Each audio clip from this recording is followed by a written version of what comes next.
আসসালামু আলাইকুম। তোমাদের সবাইকে স্বাগতম জানাচ্ছি বিবরেনার বায়োলজি বাই সাবিত ভাই। আমরা আগামী ৬০ দিনে ১০০০ এমসিকিউ সমাধানের যে প্রত্যয় রেখেছি, আজকে আমরা পৌঁছে গিয়েছি আমাদের ৩৪তম ক্লাসে। আচ্ছা, তো ৩৪তম ক্লাসে আমরা মূলত আমাদের প্রাণীর আচরণ অধ্যায় বা আমাদের এটা হচ্ছে বিএসসিদের জন্য এবং ডিপ্লোমাদের জন্য হচ্ছে প্রাণীর বৈচিত্র্য। এই টপিকটা নিয়ে আলোচনা করব এবং তোমাদের কিন্তু অনেক সময় বলে থাকো যে আমার একটু সাউন্ডের প্রবলেম হচ্ছে। তো এই সাউন্ডের প্রবলেমটা মূলত হচ্ছে আমার ল্যাপটপে যখন একটু ল্যাগ করে তখন আসলে হয়। তো আশা করি এটা তোমরা ক্ষমা সুন্দর দৃষ্টিতে দেখবে এবং তোমার ইউটিউবের উপর ক্লিক করলে তুমি দেখবা, মানে ইউটিউবের এই ভিডিওটার উপর ক্লিক করলে উপরে ডান কর্নারে তুমি হচ্ছে একটা সিসি বাটন দেখবা, মানে ক্লোজড ক্যাপশনস। এখানে ক্লিক করলে তুমি আমি যে কথাগুলো বলছি সেটা আবার লিখিত আকারে পাবে। সো এটা তোমরা হচ্ছে করতে পারো। আচ্ছা, তো আমরা চলে আসছি 34তম দিনে। বিসমিল্লাহির রহমানির রহিম। আমাদের সর্বপ্রথম কোন বিজ্ঞানী মাকড়সার জাল বোনার ধাপ পর্যবেক্ষণ করেন? সো মাকড়সার জাল বোনার ধাপ, আমরা এই অধ্যায়ে আসলে মূল থিমটা হচ্ছে প্রাণী কিভাবে আচরণ করে, অর্থাৎ প্রাণীর আচরণ সম্পর্কে আমরা এখানে শিখি।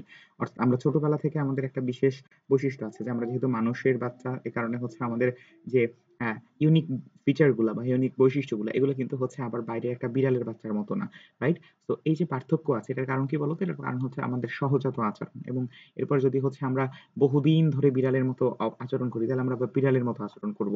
ওকে, তো এটা আবার কি? এটা আবার হচ্ছে অর্জিত আচরণ। তো এই ব্যাপারগুলো নিয়ে আমাদের এখানে আলোচনা করা হয়েছে। তো আমাদের মাকড়সা সম্পর্কেও একটা ব্যাপার এখানে আছে যে মাকড়সার জাল, এটা মূলত একটা আমরা বলতে পারি সহজাত আচরণ। অর্থাৎ কোনো মাকড়সাকে তুমি দেখবা না যে তাকে শিখিয়ে দিচ্ছে বা হচ্ছে তাকে তুমি কোর্স করিয়ে শিখিয়ে দিচ্ছ যে এই মাকড়সা কিভাবে তার জাল বুনতে হবে। এটা তার সহজাত আচরণের মধ্যেই পড়ে। ওকে, তো সেই সহজাত আচরণ থেকেই প্রথমবারের মতো আমাদের বিজ্ঞানী হ্যান্স পিটার্স, তিনি হচ্ছেন এই মাকড়সার জাল বোনার ধাপ পর্যবেক্ষণ করেন। এবং তোমরা এখানে একটা জিনিস মনে রাখবা যে আমাদের এই মাকড়সা তার যে পেট আছে বা উদর আছে, সেই উদরের যে সিল্ক গ্রন্থি আছে, সেই সিল্ক গ্রন্থি থেকে সে হচ্ছে স্ক্লেরোপ্রোটিন নামক একটা, মানে কি বলা যেতে পারে, সরাসরি স্ক্লেরোপ্রোটিন নামক একটা পদার্থ সৃষ্টি করে এবং এখান থেকে সুতা সৃষ্টি হয়। এই সুতাটা কিন্তু হচ্ছে রেশমি সুতা এবং এটাই হচ্ছে আস্তে আস্তে করে হচ্ছে তোমার তার জন্য একটা বাসা তৈরি করে দেয় আরকি, বা হচ্ছে জাল বুনে দেয় আরকি। সো হ্যান্স পিটার্স আমাদের জানার কথা যেটা, এটা আমরা জেনে গেলাম। এরপর হচ্ছে জিগজ্যাগ নৃত্য প্রদর্শন করে কোন প্রাণী? সো তোমরা হচ্ছে এটা একটু ইউটিউবে সার্চ করে দেখবা যে ও আসলে জিগজ্যাগ নৃত্য কিভাবে প্রদর্শন করে। এটার উত্তর হচ্ছে আমাদের স্টিকলব্যাক। এটার উত্তর কি? স্টিকলব্যাক। তো এই প্রশ্নটা খুবই কমন যে আমাদের হচ্ছে জিগজ্যাগ নৃত্য প্রদর্শন করে কোনটি? এটা যখন আমার ক্লাস থাকবে তখন হয়তোবা তোমাদেরকে আমি দেখাতে পারতাম। বাট আপাতত আমরা হচ্ছে জাস্ট এভাবেই দেখছি যে আমাদের জিগজ্যাগ নৃত্য প্রদর্শন করে কোন প্রাণী? এটা হচ্ছে আমাদের স্টিকলব্যাক। ওকে? তো এরকম কয়েকটা বৈশিষ্ট্য আছে, একটু কষ্ট করে পড়ে নিবা। আচ্ছা, এরপর দেখো যে সুন্দরবনের সর্বোচ্চ খাদ্য কোনটি? অর্থাৎ সুন্দরবনের যেইসব আমাদের সুন্দরবনের যে বাস্তুতন্ত্র আছে, সেই বাস্তুতন্ত্রের সর্বোচ্চ খাদক কে? সুন্দরী গাছ? অবশ্যই না। মানুষ না, হরিণও না। হরিণকে খাওয়া। বাঘ হচ্ছে কি আমার সর্বোচ্চ খাদক। তাহলে এটার উত্তরটা কি হবে? উত্তরটা হবে বাঘ। ওকে? আচ্ছা, পরবর্তী প্রশ্নে চলে আসো। পরবর্তী প্রশ্নে বলা হয়েছে মৌমাছি চাষবিদ্যাকে কি বলা হয়? এই জিনিসটা কিন্তু হচ্ছে আমাদের ডিপ্লোমা বলো বা বিএসসি বলো, উভয়ের জন্য খুবই গুরুত্বপূর্ণ এবং আমি তোমাদেরকে আজকে এটা একদম মনে রাখার সবথেকে সহজ উপায়টা বলে দিব। দেখো, আমাদের বলতে হচ্ছে মৌমাছি চাষবিদ্যাকে কি বলা হয়? তো তোমরা নিশ্চয়ই জানো যে আমাদের এপিকালচার হচ্ছে সঠিক উত্তর। কিন্তু কেন সঠিক উত্তর? কারণ এপি মানে কি? এপি মানে হচ্ছে অ্যাপিস শব্দ থেকে এসেছে। এখন অ্যাপিস মানে কি? অ্যাপিস মানে হচ্ছে মৌমাছি। কালচার মানে কি? চাষ বা লালন। তাহলে মৌমাছি পালন কি? এপিকালচার। আবার যদি তোমাকে জিজ্ঞেস করা হয় পিসিকালচার কি? পিসিকালচারের মধ্যে আমাদের যে পিসিস, এই মানে পিসি আছে, এই পিসিটা মূলত এসেছে হচ্ছে পিসিস থেকে। পিসিস অর্থ হচ্ছে মাছ। তার মানে মাছ চাষকে আমরা কি বলবো? পিসিকালচার। আবার যদি সেরিকালচারের কথা মানে ভাবো, তাহলে সেরিকালচারের এই সেরি মানে হচ্ছে সেরিকাম। সেরি মানে কি? সেরি মানে হচ্ছে সেরিকাম, যেটার অর্থ হচ্ছে রেশম। তার মানে রেশম পোকা চাষটাকে আমরা বলবো হচ্ছে সেরিকালচার। আর সেমিকালচার এটা আর কি একটা জাস্ট আমাদের থিম দিয়ে দিয়েছে। তাহলে মৌমাছি চাষ বিদ্যাকে আমরা কি বলবো? মৌমাছি চাষ বিদ্যাকে আমরা বলবো হচ্ছে আমাদের সেমিকালচার।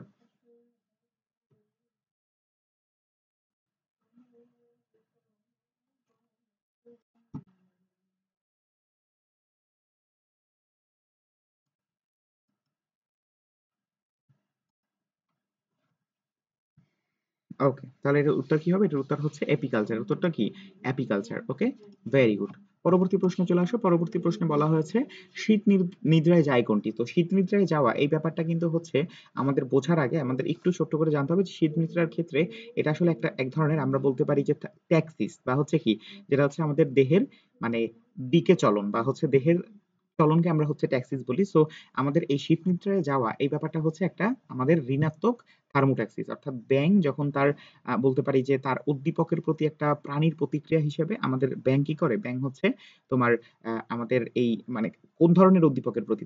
তাপ ধরনের উদ্দীপকের প্রতি বা তাপের প্রতি একটা উদ্দীপক দেখিয়ে বা তাপের যে উদ্দীপক আছে, এই তাপের উদ্দীপকের প্রতি সাড়া দেখিয়ে আমাদের হচ্ছে শীত নিদ্রায় চলে যায় হচ্ছে আমাদের ব্যাঙ। অর্থাৎ তার শরীরটাকে তার মতো করে রাখতে। আমরা জানি যে ব্যাঙ কিন্তু হচ্ছে একটা উভচর প্রাণী, রাইট?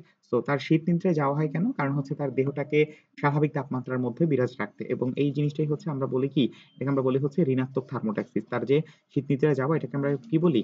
ঋণাত্মক থার্মোট্যাক্সিস। ওকে? আচ্ছা, এরপর দেখো প্রাণীর আচরণবিদ্যাকে কি বলা হবে? আমাদের ওই যে এটিকুয়েট ম্যানার বলা হয় না? এটিকুয়েট ম্যানার। তো এখান থেকে মনে রাখবা যে ইথোস মানে হচ্ছে আচরণ, ইথোস মানে হচ্ছে আচরণ এবং লোগোস মানে জ্ঞান। তার মানে এটার উত্তর কি হবে? ইথোলজি। এটার উত্তর কি হবে? ইথোলজি। ওকে? আচ্ছা, একটু সমস্যা হচ্ছে। সমস্যা নাই।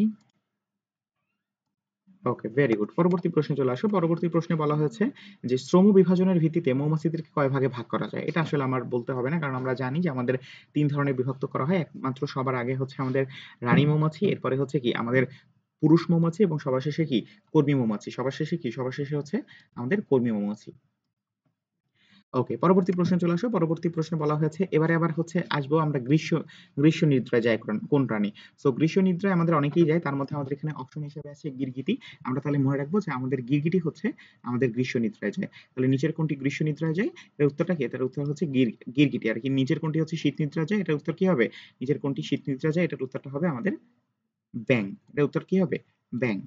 ওকে, এবং সেটা কোন ধরনের ট্যাক্সিস? সেটা হচ্ছে ঋণাত্মক থার্মোট্যাক্সিস। আচ্ছা, এরপর দেখো টুনটুনি পাখির বাসা নির্মাণ কোন ধরনের আচরণের উদাহরণ? একটা জিনিস চিন্তা করো যে কোন একটা টুনটুনি পাখি যদি সে পৃথিবীতে আসে, তাকে নতুন করে কিন্তু শিখিয়ে দিতে হয় না। সে অটোমেটিক ভাবে তার সহজাত বা হচ্ছে যে ছোটবেলা থেকেই তার অটোমেটিক ভাবে এই জিনিসটা হয়ে যায়, বা তার দেহের মধ্যে হচ্ছে তোমার ক্রিয়েট হয়ে যায় যে আমাকে হচ্ছে বাসা নির্মাণ করে বেঁচে থাকতে হবে। সো এই যে আচরণটা, এটা কি তার সহজাত আচরণ? এটা কি তার অর্জিত? অর্জিত না, সহজাত। অর্থাৎ সহজাত। ঠিক আছে? এটা কি যে মানে স্বাভাবিকভাবেই সে এটাকে বয়ে বেড়াচ্ছে। সো এটার কারণে আমরা বলতে পারি কি, এটাকে আমরা বলি হচ্ছে ইনস্টিংক্ট। কি বলি এটাকে? ইনস্টিংক্ট। কি বলি এটাকে? ইনস্টিংক্ট। তাহলে ইনস্টিংক্ট মানে কি? ইনস্টিংক্ট মানে হচ্ছে যে ইনস্টিংক্ট মানে হচ্ছে আমাদের মানে একদম সহজ ভাষায় বললে যেটা হচ্ছে তার সহজাত আচরণ। ওকে? আচ্ছা, তাহলে এটার উত্তরটা কি? ইনস্টিংক্ট। আচ্ছা, এরপর দেখো যে পরবর্তী প্রশ্নে কি বলা হয়েছে? যে শব্দের প্রতি সাড়া জাগিয়ে বা হচ্ছে শব্দের প্রতি সাড়া দিয়ে জীবের চলনকে কি বলে? সো তোমাদের কিন্তু এই যে ট্যাক্সিস সম্পর্কিত বেশ কয়েকটা তথ্য আছে, তার মধ্যে একটু আসো আমার সাথে পড়তে। যে আমাদের যে জিওট্যাক্সিস, এই জিওট্যাক্সিস মানে কি জানো? জিওট্যাক্সিস মানে হচ্ছে যে মধ্যাকর্ষণ বলের প্রতি আমাদের প্রাণীর সাড়া, এটাকে আমরা বলি হচ্ছে জিওট্যাক্সিস। আবার তুমি যদি ধরো গ্যালভানোট্যাক্সিসের কথা বলো, তো এই গ্যালভানো ব্যাপারটা হচ্ছে আমাদের কখন কাজে লাগে বলো তো? গ্যালভানো ব্যাপারটা হচ্ছে আমাদের ওই যে বিদ্যুৎ প্রবাহ সম্পর্কিত। এ কারণে যখন আমাদের বিদ্যুৎ প্রবাহ, এই বিদ্যুৎ প্রবাহের ক্ষেত্রে আমাদের যে প্রাণীর সাড়া, সেটাই হচ্ছে আমাদের এই যে গ্যালভানোট্যাক্সিস। এবং অ্যারোট্যাক্সিস বুঝতেই পারতেছে, অ্যারো মানে হচ্ছে বায়ু, মানে হচ্ছে বায়ুর দিকে সাড়া। এরপরে হচ্ছে আমাদের ফোনোট্যাক্সিস। তো ফোনোট্যাক্সিস মানে কি? ফোনোট্যাক্সিস মানে হচ্ছে আমাদের সেই পরিচিত বা যেটা আমরা এতক্ষণ ধরে চাচ্ছি, সেটা কি? সেটা হচ্ছে শব্দের প্রতি প্রতিক্রিয়া। তো এর আরেকটা নাম আছে, সেটাকে আমরা বলি হচ্ছে সনোট্যাক্সিস। কি বলি? সনোট্যাক্সিস। তাহলে উত্তরটা কি হবে? ফোনোট্যাক্সিস। ওকে, পরবর্তী প্রশ্নে চলে আসো। পরবর্তী প্রশ্নে বলা হয়েছে কোন মৌমাছি রয়্যাল জেলি তৈরি করে? খুবই গুরুত্বপূর্ণ একটা প্রশ্ন। সো আমাদের কর্মী মৌমাছি যারা আছে এরাই রয়্যাল জেলি তৈরি করবে। তারা কি করবে? তারা রয়্যাল জেলি তৈরি করবে।